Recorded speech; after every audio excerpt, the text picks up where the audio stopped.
India TV YouTube channel को subscribe करें और बेल आइकन दबाएं। शुरुआत करते हैं आज कुरुक्षेत्र की चर्चा की। हमारे सारे मेहमान जुड़ चुके हैं। संबित पात्रा जी हमारे साथ भारतीय जनता पार्टी से। संबित जी स्वागत है आपका।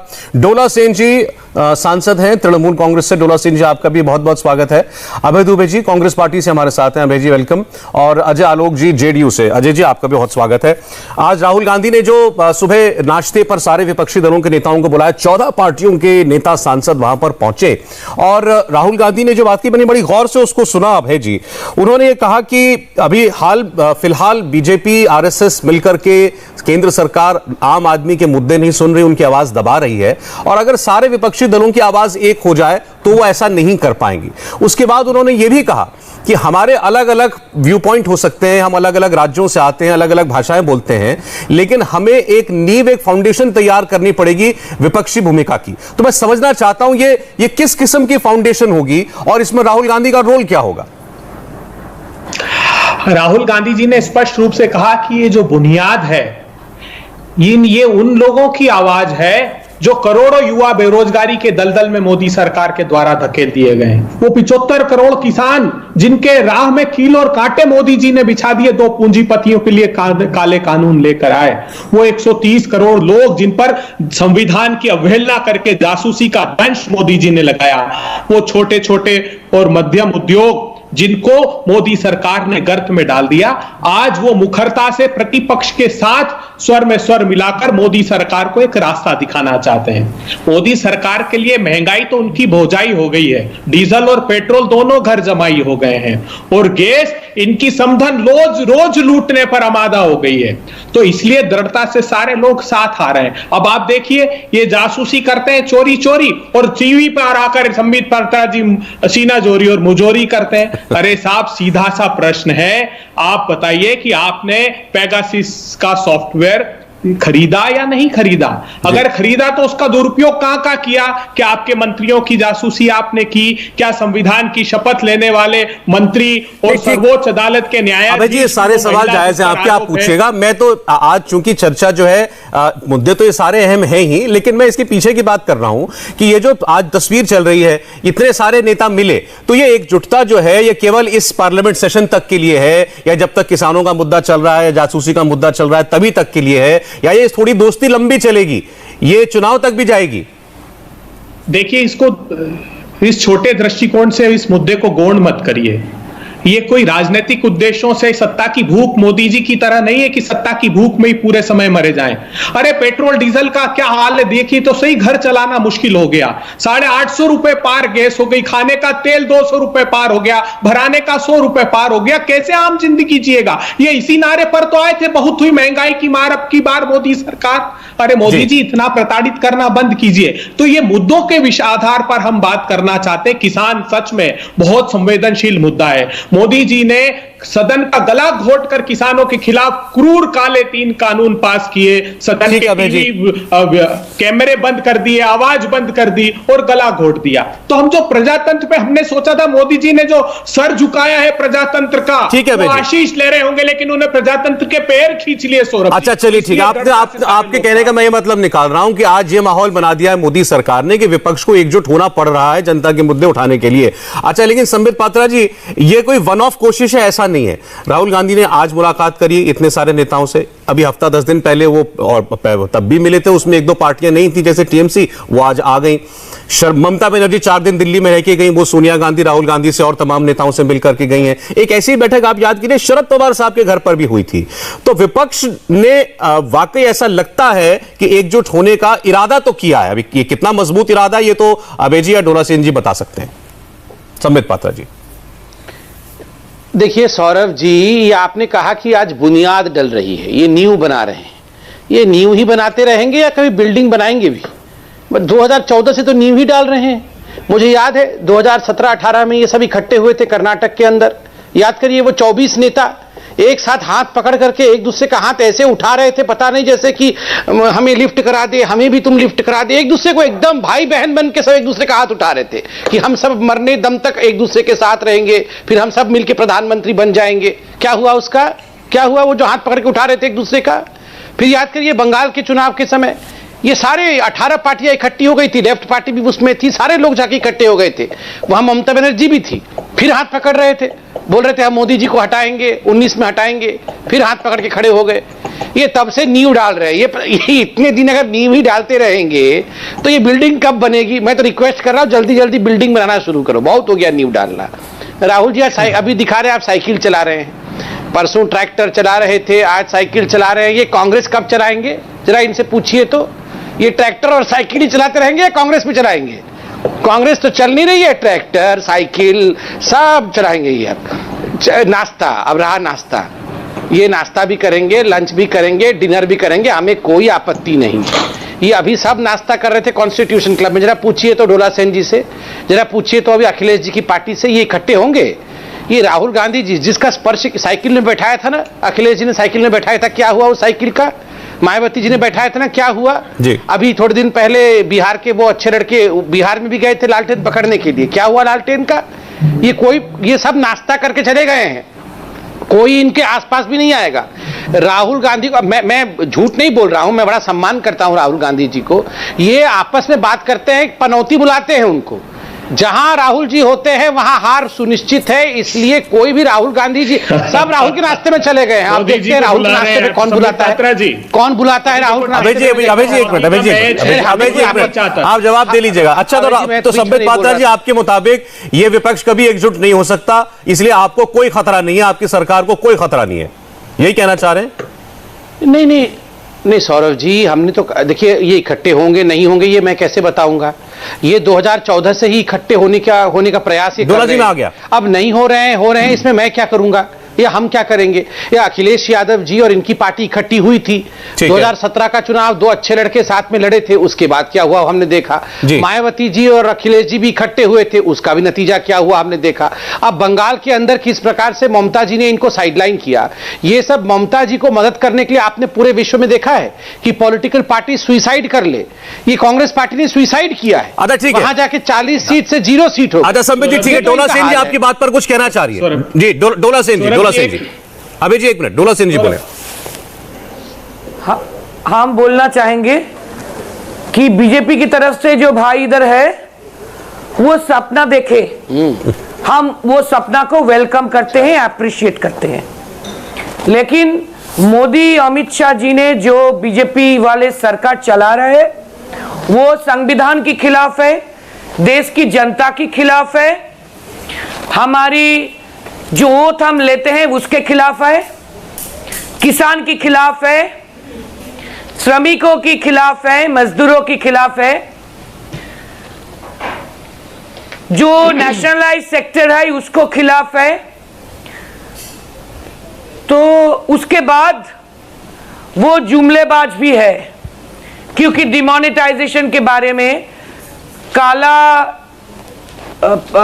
रुपया वापस आने के बारे में वो झूठ भी बोले हैं और झूठ में वो शर्मिंदा भी नहीं है। फिर वो एनपीआर एनआरसी सीएए में डिवीजन करने चाहते थे, वो भी जनता के खिलाफ गए। तो आपने देखा है बांग्ला में कैसे बांग्ला की जनता जी मोदी जी को, अमित शाह जी को, बीजेपी को उखाड़ डाला है और ममता जी को उधर 211 से भी ज्यादा सीट मिला इस बार जी। और कभी सीपीआईएम रेजिम में सीपीआईएम को 34 इयर्स में 44 से 45% का वोट मिला था, इस बार ममता जी को करीबन 50% वोट भी मिला है। तो इसके बाद हम चाहते हैं त्रिपुरा में, उत्तर प्रदेश में, पंजाब में, जिधर जिधर इलेक्शन है 23rd में और उसके बाद 24th में 2024 में सेंटर में हम सब ऑपोजिशन इकट्ठा होंगे जी। और जनता जो चाहते हैं, जो हम बांग्ला में देखे हैं, वो मैं वही डोला सिंह जी समझना चाहता हूं आपसे, ऑपोजिशन इसको आप कैसे हासिल करेंगे? जनता वही बांग्ला में जो किया वो सेंटर में भी करेंगे। कैसे ये समझाइए ना, कैसे सेंटर में कैसे करेंगे? अभी कांग्रेस पार्टी जो है में भी करेंगे। ये कांग्रेस पार्टी अभी जैसे संबित पात्रा ने कहा आपके खिलाफ लड़ती है बंगाल में, इस बार शायद उन्होंने वॉकओवर दे दिया, ऐसा इनको लगता है। अब पंजाब की आपने बात की, आम आदमी पार्टी, ममता जी और अरविंद केजरीवाल जी की विचारधारा काफी मिलती है। वो तो आज इस बैठक में गए नहीं, राहुल जी की पार्टी की बैठक में अरविंद केजरीवाल की पार्टी से कोई नहीं गया, बहुजन समाज पार्टी से कोई नहीं गया। तो मैं समझना चाह रहा हूं आपसे, क्योंकि आपने खुलकर कहा कि हां हम चुनावों में हराने के लिए एकजुट होना चाहते हैं, तो इस टास्क को कैसे अचीव करेंगे? सुनिए, हम दो बात बोलेंगे। पहला मुद्दा ये कि हम संबित जी से सहमत भी है कि ये सिर्फ चुनाव के लिए हम नहीं कर रहे, ये जनता के लिए, उसके भलाई के लिए जो देश विरोधी, संविधान विरोधी, नेशनल सेक्टर विरोधी, किसान विरोधी मुद्दा उठा रहे, उसके खिलाफ लड़ने के लिए, पेगासस के लिए, जासूसी के लिए, हम इकट्ठा होकर लड़ने के लिए भी इकट्ठा होने की कोशिश कर रहे हैं। और पंजाब, यूपी, त्रिपुरा में उनको हराने के लिए, 2024 में सेंटर पे हराने के लिए भी हम इकट्ठा होना चाहते हैं। मैम, ठीक है। और हम ये आपको बोलेंगे कि ब्रिटिश की तरह डिवाइड एंड रूल करके हमको आप अलग नहीं कर सकेंगे। हम इकट्ठे रहेंगे। ये तो आपके हाथ में, देखिए ये तो अपोजिशन के हाथ में, उनको कितना यूनाइटेड रहना है। डोला सेन जी, मोदी सरकार हट जाए। मैं एक बार अजय आलोक जी को लाना चाहता हूं चर्चा में मैम, और हम इकट्ठा होके उनको एक स्पीकर और हैं, वेट कर रहे हैं, मैं उनके पास जा रहा हूं। नहीं चलेगा, हम इकट्ठे रहेंगे और उनको हराएंगे। ठीक है मैम। अजय आलोक साहब, क्या कहना है आपको? ये विपक्षी एकजुटता की जो तस्वीरें गाहे बगाए हमें दिखाई दे रही हैं पिछले कम से कम 1-1.5 महीने से, हर कुछ दिनों पर कोई ना कोई ऐसी मीटिंग होती है, आपको लग रहा है कि ये कोई मूर्त रूप ले पा रही है? सौरभ जी, आपके पैनल में मुझे उम्मीद है वो गोबर और गोईठा सब समझते होंगे। गोबर से गोईठा बनता है जो दीवार पे हमारी ग्रामीण महिलाएं पाती हैं, जिससे खाना बनता है। तो बिहार, यूपी में, मध्य प्रदेश में, अभय दुबे जानते होंगे, कहावत होगी, गोईठा में कितना भी घी डालिए ना, कोई फर्क नहीं पड़ता है। तो कमोबेश आप पिछले 2 महीने से देख लीजिए, कांग्रेस का एक भी प्रवक्ता, इस विपक्षी गठबंधन के जब नेता की बात होती है तो राहुल गांधी के नाम पे सब चुप हो जाते हैं कि नेता कौन होगा, राहुल गांधी होंगे, कोई कुछ नहीं बोलेगा, गोलमोल गोलमोल गोलमोल, क्योंकि उनको खुद भरोसा है कि राहुल गांधी नेता नहीं बन सकते, क्योंकि गोईठा में कितना भी घी डालिए कोई असर पड़ेगा नहीं। अब यहां तक रही है पूरी विपक्षी एकता, तो ये विपक्षी एकता की पहल इस देश में आज से नहीं हो रही है, 1977 से हो रही है। 77 से ये पहल होती है, बनती है, कुछ आकार लेता है, फिर टूट जाता है, फिर गिर जाता है। लेकिन जनता बहुत परिपक्व हो गई है। और सबसे बुरा हाल तो मुझे ये आश्चर्य लगता है कि इस देश की सबसे पुरानी पार्टी, हमारी कांग्रेस पार्टी, उसको यह विश्वास हो चुका है कि वो अकेले भारतीय जनता पार्टी और एनडीए का मुकाबला नहीं कर सकती है, इसलिए 14 दल को बुला के नाश्ता करके साइकिल चलाने निकल जाते हैं। हद हाल है ऐसे नेता का जो मीडिया के कैमरे पे कहता है कि नहीं, साइकिल पे इसलिए जा रहे हैं ताकि मीडिया कवरेज हो जाएगा। मतलब उनको यह भी यकीन नहीं है कि अगर हम साइकिल पे नहीं चलाएं तो मीडिया हमको कवर नहीं करेगी।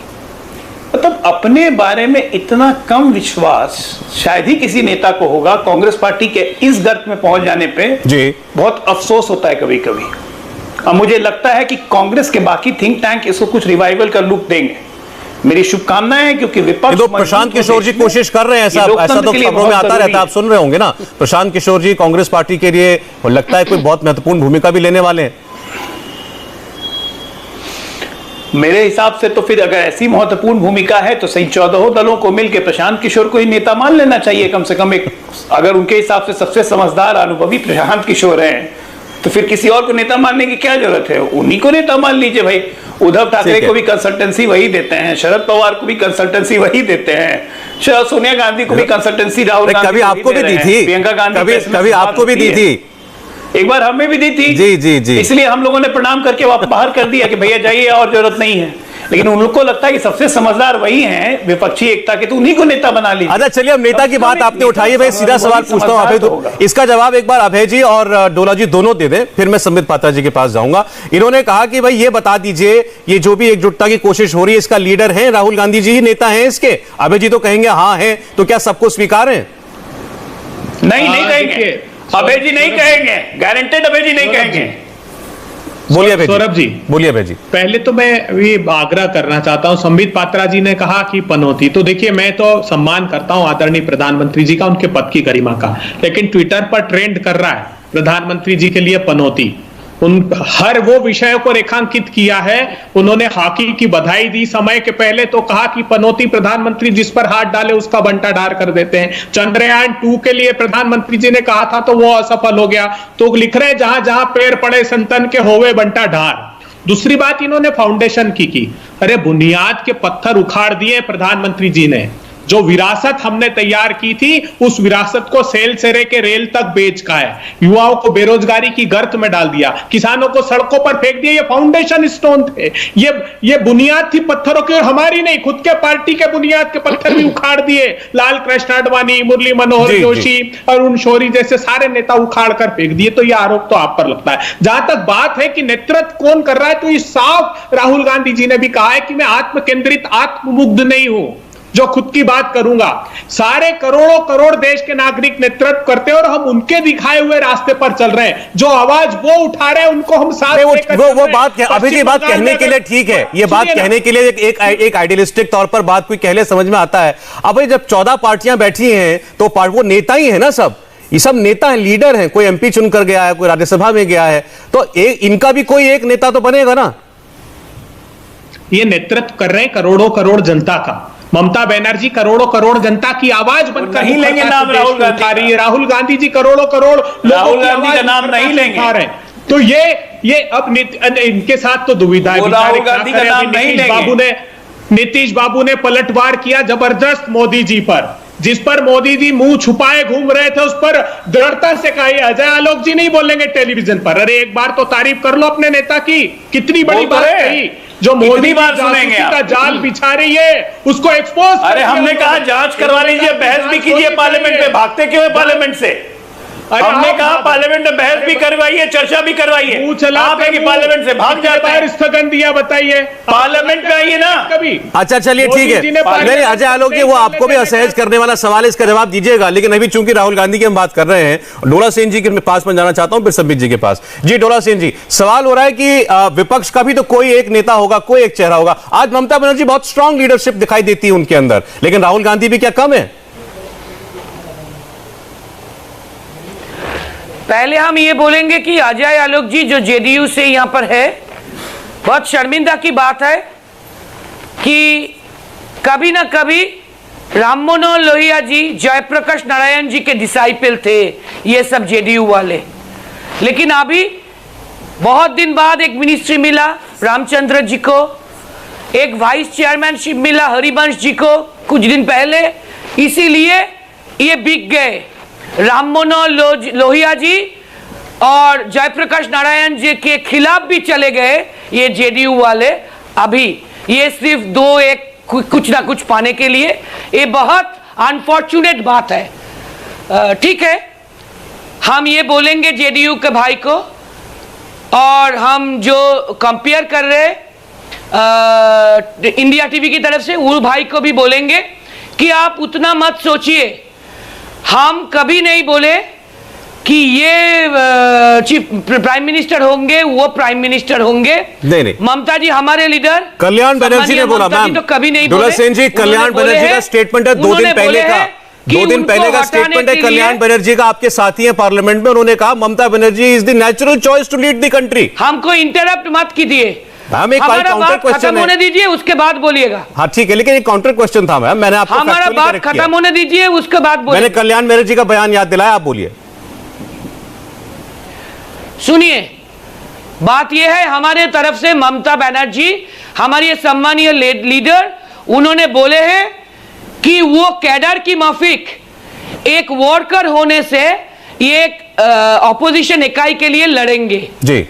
तो उन्होंने सब अपोजिशन लीडर से मिले हैं, उसका कोई प्रधानमंत्री बनने का इरादा हमने कभी नहीं बोल चुके हैं। ठीक है, हम फिर बोल रहे हैं हमारे लक्ष्य स्पष्ट है, हमारे लक्ष्य स्थिर है, एक ही लक्ष्य है जो जनता के खिलाफ, संविधान के खिलाफ, देश के खिलाफ, किसान के खिलाफ, मजदूर के खिलाफ, नेशनलाइज्ड पीएसयू के खिलाफ है। वो मोदी अमित शाह सरकार को हटाना है। ठीक है मैम, अब मैं जरा संबित पात्रा जी के पास जा रहा हूं। आपने तीनों लोगों की बात सुनी है। संबित पात्रा जी, अभय जी ने कह दिया, ओके मैम, त्रिपुरा से भी हराना है, ओके मैम, हटाना। अभी अभय जी ने कह दिया राहुल जी की ऐसी कोई अभिलाषा नहीं है, वो आत्ममुग्ध नहीं है। डोला सेन जी ने कह दिया, ममता बनर्जी ने कब कहा कि वो प्रधानमंत्री बनना चाहती हैं। तो ये तो एक सामूहिक नेतृत्व है जितने नेता हैं। नहीं, मैं तो बड़े ध्यान से सुन रहा था। अभी मुझे तो, मैं चूटी काट के देख रहा था कि ये राजनीतिक प्रवक्ता आए हैं या ये सब लड़ाई जो हो रही है या नाश्ता इत्यादि हो रहा है सौहार्द के साथ, ये शंकराचार्य बनने के लिए हो रहा है। ये कोई तो प्राइम मिनिस्टर बनना चाहता ही नहीं है। ना ममता जी प्राइम मिनिस्टर बनना चाहती हैं और राहुल जी तो अभी से त्याग कर रहे हैं कि हम तो प्राइम मिनिस्टर बनना चाहते ही नहीं है, हम तो मंत्रमुग्ध आत्ममुग्ध कुछ भी नहीं है। तो ये किस चीज का, ये काहे को लड़ाई हो रही है, काहे के नाश्ता हो रहा है, और हम भी फालतू में ये शाम को टाइम वेस्ट कर रहे हैं डिबेट करके। दूसरी बात है, अभी ये डोला जी कह रही थी कि उत्तर प्रदेश, पंजाब, इसमें सब अब टीएमसी जाके चुनाव लड़ेगी। पूछ लीजिएगा जरा, बैठे हुए हैं कांग्रेस के नुमाइंदे, कितने सीट दिया जाएगा ममता जी की पार्टी के लिए। पंजाब में अगर 5 सीट दे देते हैं तो क्या हो जाएगा, ममता बनर्जी वहां कैंपेन करने जाएगी तो क्या हो जाएगा। उत्तर प्रदेश में ममता जी को कितना सीट देंगी, ये सब पार्टी मिलकर कितना सीट देंगी। फिर ममता बनर्जी जाएंगी कैंपेनिंग करने उत्तर प्रदेश में, मिर्जापुर में, क्या हो जाएगा वहां पे, क्या होगा आप बताइए। लखनऊ में ममता जी जाके बोलेगी तो क्या हो जाएगा। तीसरा विषय है, ऑन अ सीरियस नोट, आप बताइए, ये सारे नेता, कल मैं देख रहा था लालू जी की मुलाकात हो रही थी मुलायम जी के साथ, ममता जी चाय पी रही हैं, यहाँ पर सब मीटिंग हो रही है, क्या आपस में बात करते होंगे। कोई बोलता होगा कि हमको बहुत इंडिया को डेवलप करना है, हम लोग को रात में नींद नहीं आ रही है, इंडिया पीछे रह गया है, हम लोग को इंडिया को सोने की चिड़िया बनानी है, कुछ नहीं। ये सब बात करते होंगे हमार दुई ठो बबुआ। अब ये जो बात कर रहे थे कल लालू जी और मुलायम जी, क्या बात कर रहे होंगे, अरे वो दोनों बच्चों को हमको सेटल करना है, तुम्हारा भी तो एक तो है कि दोनों को, इसको चीफ मिनिस्टर वहां बनाना है, उसको कैसे करके वहां सेटल करना है, राहुल प्रियंका का भी सोचना पड़ेगा, वहां पर अभिषेक का भी सोचना, सब परिवार को सेटल कैसे करना है। ये सब पार्किंग स्पेस ढूंढ रहे हैं, अपनी अपनी गाड़ी लेके उस पार्किंग स्पेस में कैसे लगाना है। आप, बड़ा देश का चिंता है इनको। आप भी कितने भोले हैं सौरभ जी, आप भी कैसे भोले भाले सवाल पूछ रहे हैं। कितने देखिए ये सब इकट्ठे हो गए हैं, अब ये नींव डालने वाले हैं, अब ये नाश्ता कर रहे हैं, अब क्या होगा, देश का कितना बढ़िया हो जाएगा सब। कुछ नहीं होगा, ये सब अपने अपने बच्चों को बचाने की कोशिश कर रहे हैं। और सब गांव की जो दादी अम्मा है ना, वो भी समझ गई है कि ये सारे लोग यही करने वाले हैं, अपने अपने बच्चों को सेटल। चलिए, अगर अपने परिवार को सेटल ही करना हो, लेकिन उस बहाने भी आपको हराना तो है, इनका लक्ष्य आपको हराना। ये इनके अपने बच्चे, देखिए बच्चों में भी कंपटीशन है, कहीं ये इनका बच्चा इससे आगे ना निकल जाए, राहुल प्रियंका से कहीं तेजस्वी आगे ना निकल जाए, कहीं तेजस्वी से अभिषेक आगे ना निकल जाए, कहीं अभिषेक से वो पवार जी आगे ना निकल जाए, ये सारे इनके वो आदित्य आगे ना निकल जाए। ये सारे बच्चों में भी कंपटीशन है। तो आपको क्या लगता है ये सारे लोग ऐसे एकदम बहुत बढ़िया चाय नाश्ता पिया, जो साइकिल चलाया, प्राइम मिनिस्टर बन जाएंगे? अगर ये साइकिल चलाने से और चाय नाश्ता करने से प्राइम मिनिस्टर बनना होता तो रेस्टोरेंट ना खोल लेते, ठीक है, तो सारे रेस्टोरेंट खोलने वाले लोग प्राइम मिनिस्टर बन जाते। ऐसे नहीं होता है, बहुत परिश्रम करना। प्राइम मिनिस्टर का मतलब पी से परिश्रम और एम से मेहनत। परिश्रम और मेहनत से ही आदमी प्राइम मिनिस्टर बनता है, चाय नाश्ता करने से नहीं प्राइम मिनिस्टर बनता है। ठीक है। अभय दुबे देखिए, ये बात तो 7 साल से लोग देख रहे हैं और ये मैंने नोट किया, कम से कम 9 बार नाश्ता बोला। इन संबित पात्रा जी को एक अच्छा नाश्ता कराइएगा मेरी तरफ से, मैं आकर दिल्ली भुगतान कर दूंगा, भूख बड़ी लग रही इनको। 2 बच्चों को 7 साल से पाला है प्रधानमंत्री जी ने अपने, पल्लवित पुष्पित किया और बड़ा बना दिया, पूरा देश बेचने पर आमादा हो गए वो। और एक तीसरा था जिसने कभी जीवन में विमान नहीं बनाया, उसको विमान का ठेका सौंप दिया, सारे एयरपोर्ट सौंप दिए, रेलवे स्टेशन सौंप रहे, 25 लाख करोड़ का किसान का कारोबार सौंपना चाहते हैं। पेट नहीं भरता प्रधानमंत्री जी का, पर 2 ही बच्चे दिखाई देते हैं। करोड़ों बच्चों को फुटपाथ की ठोकर खाने के लिए मजबूर कर दिया, उनसे रोजगार छीन लिए प्रधानमंत्री जी। करोड़ों बच्चे, वो मजदूर जिनको सड़कों पर दर बदर की ठोकर खाने भेज दिया, वो दिखाई नहीं देते प्रधानमंत्री जी को। अरे प्रधानमंत्री जी से कहिए कि सारे देश के बच्चों की चिंता करें। वो सिर्फ 2 ही बच्चों की चिंता में मरे जा रहे हैं और एक आधा 2.5 बच्चे जो प्रगति नहीं कर पा रहा है, जो अविकसित रह गया है बेचारा। बुनियादी सवालों से मुंह मत चुराइए संबित पात्रा जी। आप जो पीछे पुस्तकें रखी ना, आप विद्वान डॉक्टर हैं, वो पढ़ा कीजिए। ये मोदी जी ने जो अपमानित करने की एक किताब पकड़ा दी आपको, सिर्फ उसी की माला जपते रहते, वो बंद कीजिए आप। अब आप मुझे 5 सवालों के जवाब दीजिए। क्यों मोदी जी को वापिस देश को चुनना चाहिए। बताओ क्या वादे करके आए थे मोदी जी? आज हिंदुस्तान के एमएसएमई को गर्त में डाल दिया कि नहीं, 20 लाख करोड़ रुपए कपेगे। अरे अभी आरबीआई ने रिपोर्ट दी है जिसपे एसबीआई रिसर्च ने अपना डॉक्यूमेंट जारी किया है कि 59 साल की सबसे निचले स्तर पर क्रेडिट ग्रोथ है। और इस महामारी के पहले 2020 मार्च में 3.4% पर जीडीपी आ गई थी, लगातार 8 क्वार्टर से गिर रही थी। एनएसओ की रिपोर्ट देख लीजिए 19-20 की, रूरल कंजम्पशन 580 रुपए हो गया था, 70 साल में पहली बार हुआ। 45 साल के इतिहास में पहली बार बेरोजगारी इतनी बढ़ी, और ये सारी सरकार की रिपोर्ट है। इतना गर्त में हिंदुस्तान के बच्चों को डालकर सिर्फ 2 बच्चों को पालने का उपक्रम बना लिया प्रधानमंत्री जी ने। इसीलिए तो सारे दल इकट्ठा हुए हैं। आज 60% भारत के प्रतिनिधि। देखिए अभय जी आप विपक्ष में, आपका काम है इनकी कमियां गिनाना, वो बिल्कुल आपका जायज फर्ज है वो। अब इस पर एक ही सवाल होता है बार बार आपसे, अगर इतना ही सब कुछ गर्त में चला गया है तो ये चुनाव आपको जीतना था, इनको हारना था, ये उल्टा क्यों हो गया? सौरभ जी देखिए, ये भ्रांतियां दूर हो जानी चाहिए। ये जो महानायकवाद इनमें भराया हुआ है ना, ये नीतीश बाबू ने ही हराने का क्रम प्रारंभ करा था। बिहार में हम सब ने मिलकर, पंजाब हारे, छत्तीसगढ़ हारे, राजस्थान हारे, मध्य प्रदेश हारे, बिहार हारे, उड़ीसा हारे। अभी ममता दीदी ने धूल चटा दी। वहां बड़े लंबे चौड़े पूरी सरकार लगी थी और देश को महामारी की आग में झोंक दिया। तिल कर लोगों ने अपनी जान गंवाई और कहते हैं एक भी मौत ऑक्सीजन की कमी से नहीं हुई। इस देश ने इनकी क्रूरता और बर्बरता देखी है, इसीलिए सबक सिखाया। और बंगाल लिटमस टेस्ट है, ठीक है, पूरे देश में देखेंगे ये हाल। नहीं, बंगाल में आपका अपना टेस्ट भी तो कुछ हुआ है, उसके बारे में आप कुछ नहीं बोलते हैं। जीरो लिटमस टेस्ट जी देखिए, आज लड़ाई देश को बचाने की है। समझ में नहीं आ रहा है। हम सब लोग एकजुट इसीलिए हुए हैं। 0 सीट आया है और बोल रहे हैं देश को बचाने चले हैं। इनको धूल लिटमस टेस्ट है। आप बंगाल में देश को बचाने के लिए खुद कुर्बान हो गए। चलिए अच्छा ठीक है, अजय आलोक जी का जिक्र आपने भी किया, इनकी पार्टी का डोला सिंह जी ने भी इनका नाम लिया था, तो मैं चाहूंगा जरा रिस्पॉन्ड करें। पहले अजय आलोक। डोला सिंह जी, इनके बाद में आपके पास ने कहा कि हम लोग बिक गए। मेरी टीएमसी के बहन ने कहा कि हम लोग बिक गए, एक राज्यसभा के उपाध्यक्ष के लिए, और एक रामचंद्र बाबू स्टील मंत्री बने इसलिए हम लोग बिक गए, जेपी लोहिया को भूल गए। भाई जेपी ने तो अपना संघर्ष इंदिरा गांधी के खिलाफ किया, तब जेपी बने, इमरजेंसी के खिलाफ लड़े, और जेपी का तो संघ से बहुत करीबी का रिश्ता था। और अगर मंत्रिमंडल में शामिल होना को बिकना कहते हैं, राज्यसभा का उपाध्यक्ष को बिकना कहते हैं, तो ममता बनर्जी तो वाजपेयी जी के मंत्रिमंडल में भी थी, कितने में बिकी थी, और उसके बाद यूपीए के मंत्रिमंडल में भी रही, कितने में बिक गई। अपने गई दिनेश त्रिवेदी को बना दिया, वो भी बिकना था। तो किस तरह की भाषा को इस्तेमाल कहां पे करना है राजनीतिक परिप्रेक्ष्य में, यह मुझे समझ में नहीं आता है। हम लोग एक गठबंधन में हैं, 2017 से उसके पहले 17 साल तक गठबंधन में रहे। वाजपेयी जी की सरकार में नीतीश जी मंत्री रहे, क्या कोई बिक गया? गठबंधन में कोई मंत्री रहता है तो बिक जाता है। यहाँ पे 14 दल की खिचड़ी बनाई हुई है, किसने किसको खरीदा हुआ है भाई? कौन बिका है जरा बताइए तो। ये सरकार अगर आपकी बनती है तो जितने मंत्री बनेंगे वो कौन खरीदेगा और कौन कितने में बिकेगा? ये तो पूरा परिप्रेक्ष्य लोकतंत्र का बदल दिया, और ऐसे लोग सरकार बनाना और प्रधानमंत्री बनने का सपना देख रहे हैं। पर कमाल की सोच है इनकी, इतनी डाइवर्स सोच लेके एक प्लेटफॉर्म पर बैठ के।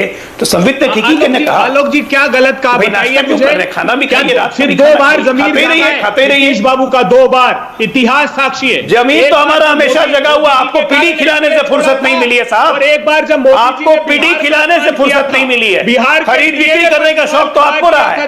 खुलेआम पकड़े गए थे आपके प्रधानमंत्री और झारखंड मुक्ति मोर्चा के सांसदों को पैसे देते हुए। दिखाई दे रहा है लोकतंत्र का काला इतिहास तो सिर्फ कांग्रेस के नाम पे है। आप किसको सिखा रहे हैं? यहाँ ज्ञानवर्धन किए पड़े बैठे हुए अभय दुबे अपेक्षा किसको ज्ञानवर्धन दे रहे हैं? नोट फॉर वोट कांड आपके यूपीए कांड में हुआ था। पहली बार पार्लियामेंट में 2-2 हजार की गड्डियां दिखाई थी लोगों को, 1-1 हजार की गड्डी। शर्म आती है आपको सरकार के नाम पर? कहते हैं यहाँ पे कि 4 घंटे में बिल पास करवा दिया। अरे 18 अप्रैल 2014 एक राज्य को बांट दिया, दरवाजा बंद करके रात के 11 बजे।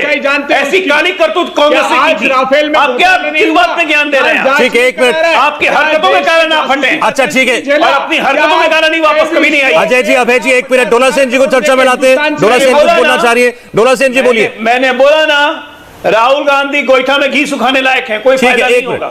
डोला सेन, अरे आप अभय जी एक minute please. Abhay ji please, Abhay ji please बोलिए। डोला जी। अजय आलोक जी, गोईठा मतलब उपला।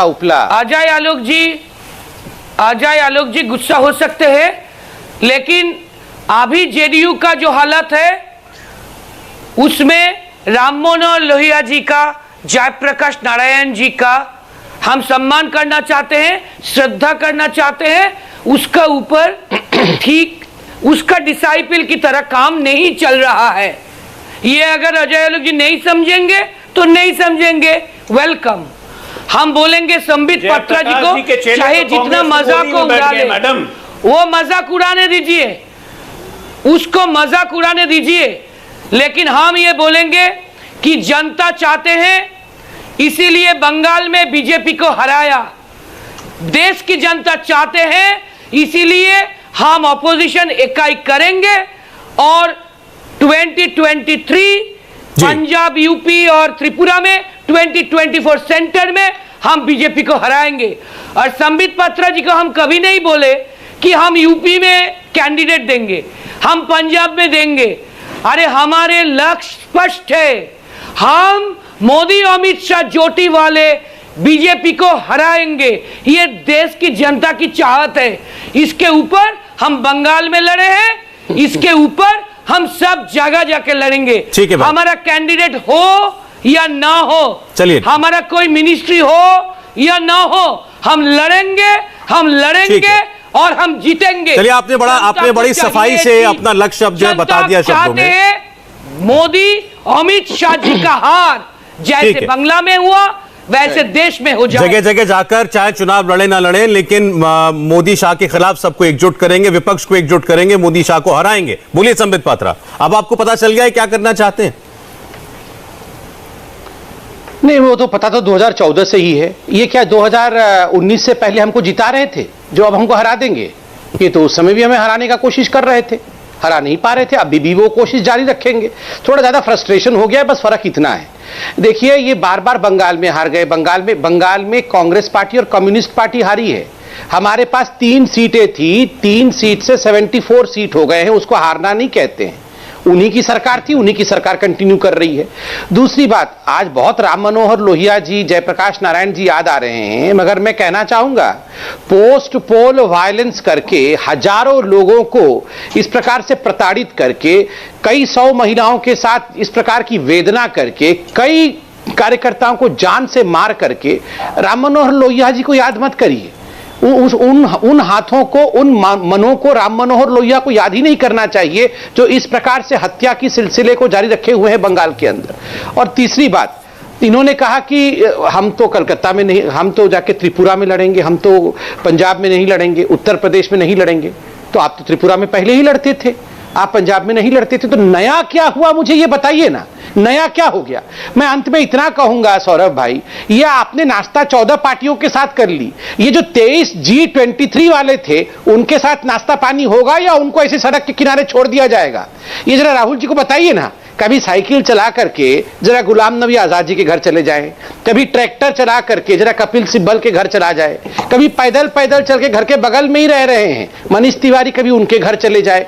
ये G23 का नाश्ता तो कराइए, बाकी पूरे ब्रह्मांड का नाश्ता बाद में कराइएगा। मैं बोल रहा हूं, कांग्रेस पहले चलाइए, ट्रैक्टर और साइकिल बाद में चलाइएगा। अगर कांग्रेस चला लेंगे तो हो सकता है ममता जी भी आपको नाश्ते में बुला ले कभी, वरना आप ही नाश्ते में बुलाते रहिएगा, आपको कोई नहीं बुलाएगा। ठीक है, बस अभय दुबे, बांग्ला के वायलेंस के बारे में वो जो बोल रहे हैं वो सारे के सारे झूठ है, सारे के सारे झूठ है। इसीलिए बांग्ला की जनता तृणमूल कांग्रेस को जिताया। बांग्ला की वायलेंस के बारे में हमको कौन सा जनता जिता? हमको तो मंगल ग्रह का जनता नहीं जिताया है ना, हमको भी भारत का जनता जिताया है। बांग्ला की जनता, आपको अगर बांग्ला का जनता जिताया है, हमको भारत का जनता जिताया है। ये बड़ा कमाल है, हमको मंगल ग्रह का जनता जिताया, इनको खाली बांग्ला का जनता जिताया। मोदी अमित शाह जी को लगा। सौरभ जी ठीक है मैम, अच्छा डोला सेन जी ठीक है, आपकी बात आ गई बंगाल को लेकर के। अभय दुबे जी जा रहा है, इनकी बात का जवाब देना चाह रहे हैं। माइग्रेंट वर्कर की पास एक नहीं दे पाया। ओके मैम, में करोड़ों रुपया खर्च। मैम कांग्रेस पार्टी के प्रवक्ता कुछ कहना चाह रहे हैं, पहले मुझे उम्मीद है आप उनके नाम पर जरूर उन्हें बोलने देंगे। करिएगा, देखिए अभय दुबे बोले, अभय दुबे बोले, बोलिए अभय जी, बोलिए, आप बोलिए, अभय जी की आवाज आए। सौरभ जी, अभी तो आग्रह है, पात्रा जी एक बार हर्षवर्धन जी के घर हुआ, एक बार रविशंकर प्रसाद के घर चले जाओ, एक बार जावड़ेकर जी के घर चले जाओ, जाइए आप। G20 का बड़ा राग अलाप रहे ना, ये सारे के सारे कभी लॉन्च ही नहीं हो पाएगा। दंडित हम राहुल बोलेंगे तो आप बोलेंगे हर्षवर्धन और के घर सुनिए, जाओ। अब अरे भैया अपने रॉकेट में फुएल डालो, फुएल। उपले में घी डालना तो घी सुनो नहीं, मेरे देश दोस्त, देखने गो माता का उपला हवन की अग्नि के वहां पर डोला दीदी को देखो, देश की जनता बोलने लगी है। उपले के साथ घी की आहुति देते हैं, घी की। चलिए ट्विटर पर ये खुद लगा नहीं रही है वैक्सीन और बोल रही है कि वैक्सीन नहीं दे रहे हैं। ये तो बिल्ली के हैं, न लीपने के न पोतने के। मैं तो ऐसी किसको बिल्ली बोला कर रहा, लेकिन ट्विटर पर लिख रहे हैं लोग। किसको तो बिल्ली इसलिए बोला? कम से कम गो माता मतलब इतना दिन से उनके माथे पे छींटा फूट नहीं रहा है और बताओ अपने नेता को बिल्ली भी बोल रहे हैं। हवन है, हवन है इस पेगासुर को भस्म करने का। चलिए ठीक है, इस लवणासुर को भस्म करने का। देखिए अभी आपकी जो विपक्षी एकजुटता है अभय जी और डोला सेन जी, अभी भी इस संसद सत्र में कुछ समय बाकी है, तो देखते हैं कि कितना जोर आप लोग मिलकर के लगा पाते हैं। आपका उद्देश्य है सरकार को झुकाना, अपनी मांगे मनवाना, तो हम भी देखते हैं इसका क्या असर होता है। बहुत बहुत धन्यवाद अभय दुबे, डोला सेन जी, अजय आलोक जी, संबित पात्रा जी, आज कुरुक्षेत्र में शामिल होने के लिए। नमस्ते, मैं हूं मीनाक्षी जोशी। वीडियो और खबरों से अपडेट रहने के लिए India TV YouTube channel subscribe करें, बेल आइकन दबाना ना भूलें। जुड़े रहें इंडिया टीवी के साथ।